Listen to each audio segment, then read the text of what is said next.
여러분 안녕하십니까? 3월 26일 금요일 CJB 아침 뉴스입니다. 청주 연고 SK호크스 남자 핸드볼팀 관련 확진자가 19명으로 늘었습니다. SK하이닉스 직원들에 대한 전수검사에서는 아직까지 확진자가 나오지 않았지만 선수 가족과 지인들 중 감염자가 나왔습니다. 시민들 스스로 방역수칙을 철저히 지키고 증상이 있을 땐 즉시 검사를 받는 게 지역사회 확산을 막는 유일한 길입니다. 안정은 기자의 보도입니다. 선수단 집단 감염 후 일제 진단 검사를 받은 SK하이닉스 직원은 모두 1,000명 정도로 이 중 860명은 음성으로 확인됐고 100명 정도는 결과를 기다리고 있습니다. 문제는 가족으로 감염이 확산돼 지역사회 전파 가능성을 배제할 수 없게 된 부분입니다. 한 30대 선수의 20대 배우자와 10대 미만 자녀 2명 등 일가족 3명이 무증상 상태에서 확진 판정을 받았습니다. 자녀 2명은 복대동의 한 어학원을 다녔던 것으로 확인돼 이틀간 휴원 조치와 함께 학생 등 28명에 대한 검체 검사가 진행됐습니다. 청주의 한 고등학교도 원격 수업에 들어갔습니다. 30대 교직원 1명이 지난 19일 SK호크스 선수와 함께 저녁 식사를 한 뒤 확진됐기 때문입니다. 학생 관련 접촉자는 없는 가운데 방역당국은 해당 학교 교직원 20명에 대한 역학조사에 들어갔습니다. SK호크스발 코로나19가 지역 내 감염으로 확산되면서 선수단의 증상 발현 이후 늑장 대처가 다시 한번 도마 위에 올랐습니다.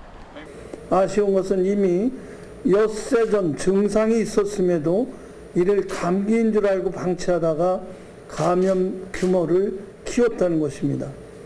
특히 선수단은 지난 18일 흥덕군의 음식점 등에서 10명 안팎이 모임을 갖는 등 방역 수칙을 위반해 청주시는 이들 선수단에 대해 강력 조치를 검토하고 있습니다.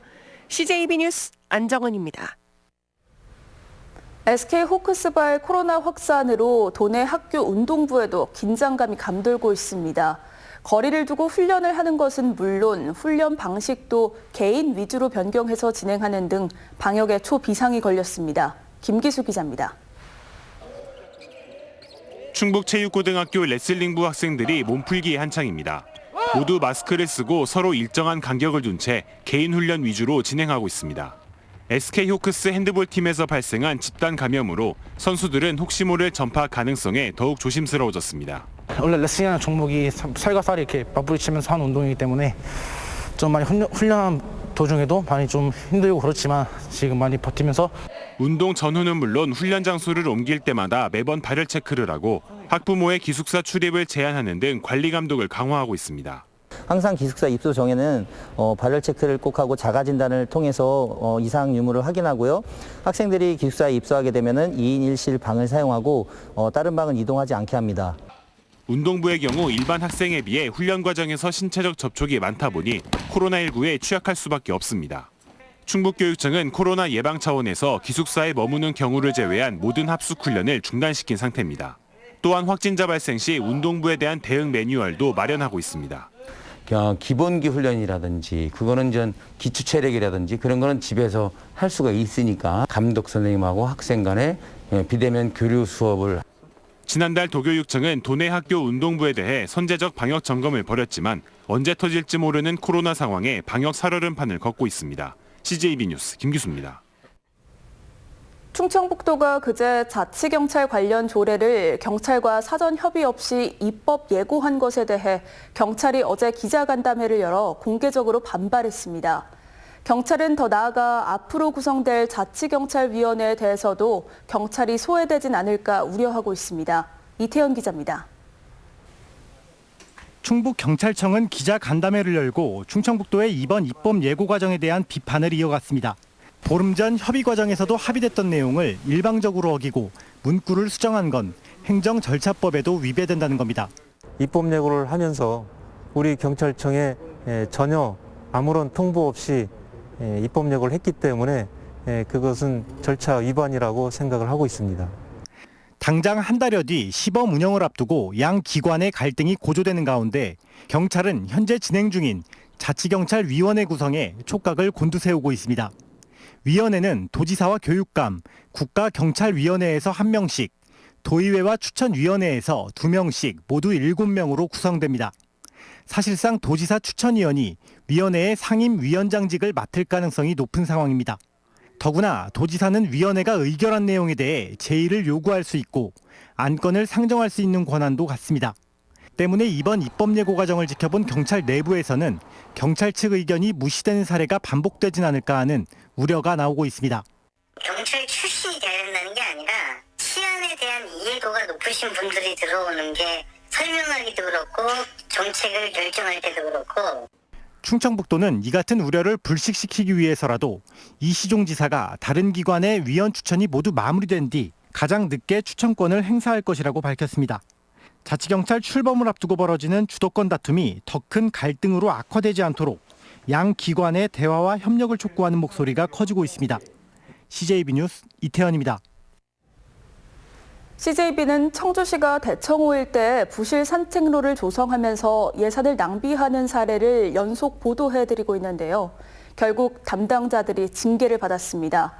여름에 비가 많이 오면 대청호 수위가 상승한다는 건 누구나 알 수 있는 일인데 이를 무시한 채 사업을 강행한 결과입니다. 박원 기자가 취재했습니다. 지난 2019년 대청호변에 조성 중이던 문산길이 수위 상승으로 침수 피해를 입었습니다. 하지만 청주시는 공사 강행 입장을 굽히지 않았습니다. 올해 해빙기 이후에도 대청호 수위선이 평균적으로 내려가지 않아서 공사를 여태 못했다가 이번 달 6월에 지금 다시 재착공해서 9월에 완료할 예정입니다. 결국 장마와 폭우로 물에 잠기는 일이 반복됐고 사업은 반쪽 공사로 마무리됐습니다. 청주시 감사관실은 애초 설계부터 잘못됐다고 판단해 지난주 문산길을 추진했던 담당 공무원 4명에 대해 경징계를 의결했습니다. 수자원 공사에서 댐 수위가 변동이 있으니 시설물 설치 시에 주의하라는 의견이 있었습니다. 그 의견을 반영하지 않은 부분을 중점적으로 후결했습니다. 청주시가 문이면에 조성한 또 다른 산책길인 피미숲길도 감사에서 적발됐습니다. 피미숲길은 지난해 8월 초 폭우 당시 대부분이 침수됐고 올 여름에도 비가 많이 오면 물에 잠길 가능성이 있습니다. 따라서 사업 중간에 설계 변경이 이뤄진 것이 지적돼 공무원들에게는 주의 처분이, 용역을 실시한 업체에는 벌점 조치가 내려질 것으로 보입니다. 행정기관이 행정 낭비, 예산 낭비를 막기 위해서는 정책을 수립할 때 굉장히 다각적인 요소를 고려하고 또 과거의 성공과 실패에서 교훈을 찾아서 기본적인 재해 분석이나 타당성 검토 없이 한때 유행을 쫓는 전시성 사업. 이제는 멈출 때가 됐습니다. CJB 뉴스 박원입니다. 충북 자치단체장과 국회의원, 지방의원 등 공직자들의 지난해 재산 변동 내역이 공개됐습니다. 부동산 공시지가 상승 등으로 전반적인 재산 규모는 늘었고 이색적인 변동 사항도 적지 않습니다. 구준혜 기자입니다. 무소속 박덕흠 의원의 재산 신고액은 559억 8천만 원으로 전체 국회의원 가운데 두 번째로 많았습니다. 본인과 배우자가 전국에 갖고 있는 토지만 41필지 220억 원으로 절반가량을 차지했습니다. 충북 지역 재산 공개 대상 공직자 180명 중 72.3%인 131명이 재산이 늘었고 27.2%인 49명은 감소했습니다. 배우자 명의를 포함해 2주택 이상인 도내 자치단체장은 모두 5명으로 나타났습니다.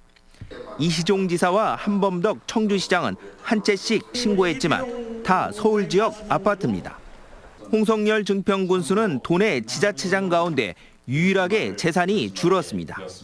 김병우 교육감은 전국 17개 시도 교육감 가운데 두 번째로 많은 14억 4천만 원을 신고했습니다. 충북도의원 중 최고 재력가는 41억 4천만 원을 신고한 박상돈 의원으로 나타났습니다. 유일하게 마이너스 재산을 신고한 이상정 의원과 무려 44억 8천만 원의 차이가 납니다.